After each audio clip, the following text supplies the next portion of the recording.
place and selling, I mean, you know, obviously in early modern parlance, you know, these terms of abuse like whore don't necessarily apply to somebody who is selling sex as a sex worker.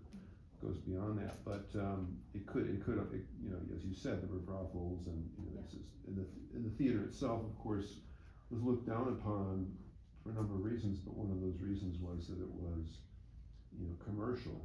It was, you know, you wouldn't find, you know, an aristocratic, honorable poet writing for the commercial theater. You would find an upstart, middle class person like William Shakespeare. So, do you think it has the commerciality of, you know, the joint stock corporation of King's men, I think Lord Chamberlain's men? I think that's really interesting too, because a lot of, I talked a little bit more in here about like selling ideas to certain audiences and making, for example, with Chapman's translation of the Iliad, it's, and I kind of compare it a little bit to Lattimore's translation in terms of how you can tell that Chapman's is very moralized through this like Christian lens.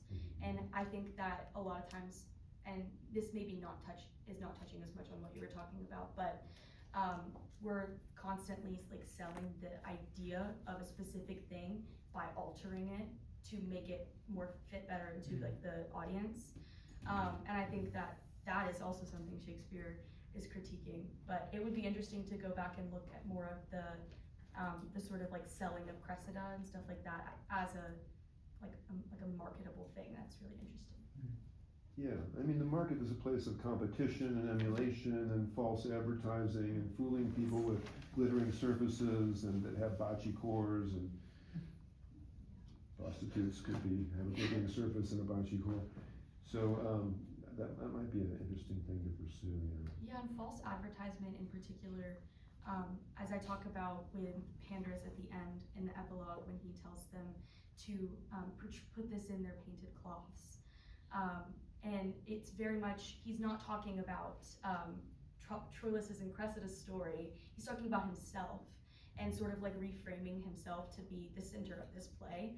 And I think that's interesting as like a sort of false advertisement moment, because you know, this play is not about him, but he wants that to be the advertisement in the brothel that shows what the play was truly capturing.